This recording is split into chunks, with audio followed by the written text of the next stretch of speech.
शिव महापुराण, यहाँ तक विष्णु पुराण करती है, स्कंद पुराण वर्णन करती है, कार्तिक खंड वर्णन करता है कि तुलसी का क्यारा गोल है, चौकोर है, षडाकार का है। उसका भी प्रमाण हमारे शास्त्र में लिखा हुआ है कि अगर तुलसी का कुंड गोल है तो वो ऐश्वर्य प्राप्त करता है, तुलसी का कुंड चौकोर है तो वंश की वृद्धि करता है, तुलसी का कुंडा अगर षडाकृति का है, 6 फलक वाला है तो वो घर में संपदा की वृद्धि करता है। ये तुलसी के कुंड का भी प्रमाण हमारे यहाँ शास्त्रों में लिखा हुआ है कि कुंडा कैसा होना चाहिए, तुलसी के कुंड की आकृति कैसी होना चाहिए, तुलसी का कुंड होना कैसा चाहिए, उसका भी प्रमाण हमारे यहाँ स्कंद पुराण में लिखा हुआ है, विष्णु पुराण में लिखा हुआ है कि आपको क्या किस रूप में चाहिए। पर जगत है ना, दुनिया के आगे हाथ फैलाओ, जाकर निवेदन करो, यहाँ वाले बाबा के पास हो या वहाँ वाले बाबा के पास हो या उसके पास हो या उसके पास हो या जगत के पास जाओगे दुख पाओगे, रुपया खाएंगे, चूना लगाएंगे, धक्के मारकर निकाल देंगे, 2-4-8 दिन घुमाएंगे फिराएंगे, कल आना परसों आना नरसों आना, ऐसा करना वैसा करना, बस बाबा यही घुमाते रहेंगे और तुम्हारे धन का चूना लगाते रहेंगे। पर निवेदन है इनसे बचकर शिव की शरण में जाकर भगवान शास्त्र में जो लिखा है उसके अनुसार हम क्यों ना कर्म करें जिसका फल हम पा जाएं, हम क्यों ना ऐसा कर्म करें जिसके फल को हम पा सकें, हम क्यों भ्रमित हुए। हमारे यहाँ तुलसी के कुंड का भी विधान है, गोल कुंडा है ऐश्वर्य देगा, चौकोर कुंडा है। आप लोग कई बार देखे होंगे किसी के यहाँ चौकोर तुलसी का क्यारा होता है, कुंडा होता है, वो वंश बड़ा, षडाकृति का है, वो धन देता है, संपदा। दोष हमारा है, हम तुलसी के कुंडे के नीचे शंकर जी को रख देते हैं, क्यों कि यहीं तुलसी जी को पानी चढ़ाएंगे, यहीं शंकर जी को चढ़ा देंगे। दोष तुलसी के कुंड के नीचे हम सर्पदेव को रख देते हैं, नाग देवता रख देते हैं, पानी चढ़ाएंगे, पात्री रख देते हैं, नहीं, इसका दोष हम सबको स्वयं अगर गलती करते हैं तो स्वयं को। कैसा कुंड हो, 7 तरह के कुंडों का व्याख्यान तुलसी के रूप में कहा गया है। पहला गोल, दूसरा चौकोर, तीसरा षडाकृति, चौथा त्रिवेणी, 3 कोने वाला कुंडा। शास्त्र कहता है जिसके मार्ग घर में टुकड़े हो रहे हो, घर विभाजन की ओर हो रहा हो, तो 3 कोण का कुंडा घर में रखकर पूजा करने पर परिवार एक हो जाता है। 5वां, गार्डन में बिना कुंडे का, बिना कुंड का जो तुलसी का पौधा रोपित होता है, बिना कुंड के एक बगीचा जैसा बो दिया जाता है, तुलसी तुलसी उत्पन्न हो जाती है। महाराज वहां पर संपदा तो रहती है पर चिंता बहुत रहती है, टेंशन बहुत रहती है। क्यों? घर के दरवाजे के बाहर इतनी सारी बगीचे में तुलसा कर दी, कोई निकल कर जा रहा था उसने थूक दिया, कोई निकल कर जा रहा था उसने पानी डाल दिया, कोई श्वान ने, कुत्ते ने, किसी ने, बिल्ली ने गंदगी कर दी, उसका दोष आपको लगेगा। इसलिए कुंड के अंदर तुलसा का वो धन तो देगा, जो तुमने बगीचे में तुलसा लगाई है, गार्डन तुलसा का करा, वो धन तो देगा, संपदा भी देगा, पर चिंता को बढ़ा देगा। 5 मारा। छठा, तुलसी के कुंड को 3 धार पर लटका कर रखना। कई जगह पर आपने देखा होगा तुलसी का जो कुंडा होता है उसको 3 जो तार होते हैं, 3 जो चेन होती है उस पे लटकाया जाता है। महाराज विष्णु पुराण उसका भी व्याख्यान करते हैं। महाराज वहां व्यक्ति के कार्य उन्नति की सीढ़ी की ओर बढ़ जाते हैं। जैसे भोजन की थाली लग गई, भोजन तैयार हो गया, बस खाने बैठे हो और थाली खसक गई, समझ लेना कि तुलसी को अधर पर लटका कर रखा।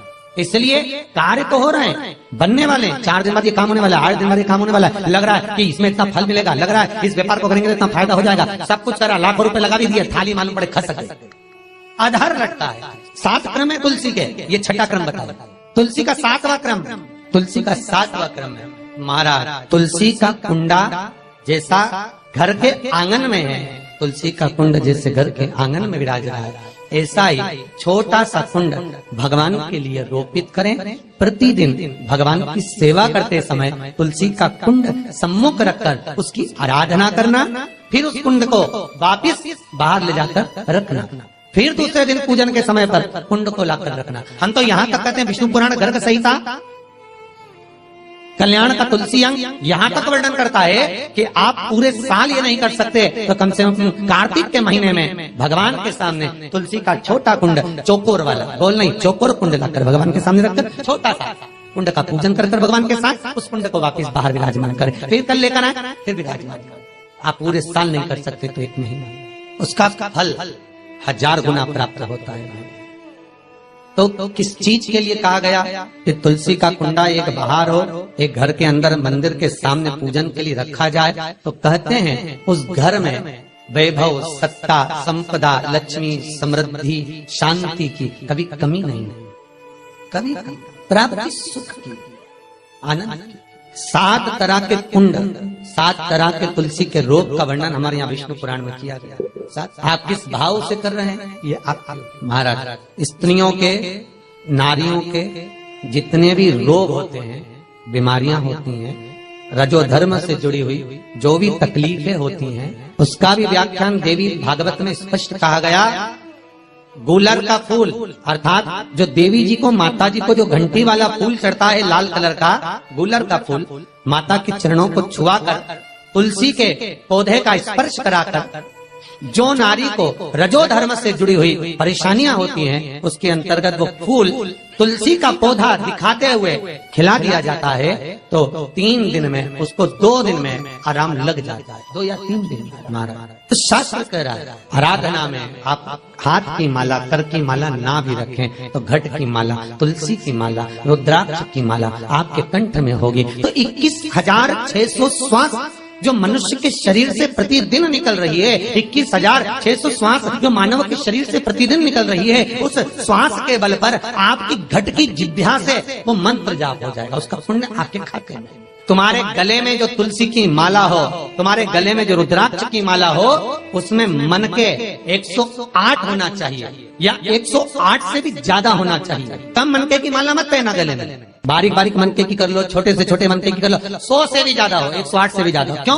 क्योंकि गले में अगर तुलसी की माला होगी, गले में रुद्राक्ष की माला होगी, भले तुम्हारे मुख से नाम ना निकले, भले तुम्हारे हाथ में करमाला ना आए, भले तुम भगवान का नाम जपो ना जपो, भले तुम भगवान को भोग लगाओ ना लगाओ, भले तुम तीर्थ जाओ ना जाओ, और गले में अगर तुलसी की माला या रुद्राक्ष की माला तुम्हारे गले में है तो चिंता मत करना, तुम्हारी श्वास जितनी निकलेगी, 21,600 श्वास जो मनुष्य के शरीर से प्रतिदिन निकल रही है, वो 21,600 श्वास के मनके का फल तुम्हें रोज का प्राप्त हो जाएगा। बस ध्यान रखना, गले में मनका होना जरूरी है, गले में माला होना जरूरी है। भले रुद्राक्ष का 1 मनका हो, भले तुलसी का 1 मनका हो, पर गले में हो तो उसका फल मिलेगा, घटेगा नहीं। पद्म पुराण गर्ग संहिता में भी आप ढूंढेंगे तो मिल जाएगा। गीता प्रेस गोरखपुर की तुलसी अंक निकालेंगे तो उसमें मिल जाएगा। 2 वृक्ष ऐसे हैं जिनके नजदीक में जो दिया जाता है।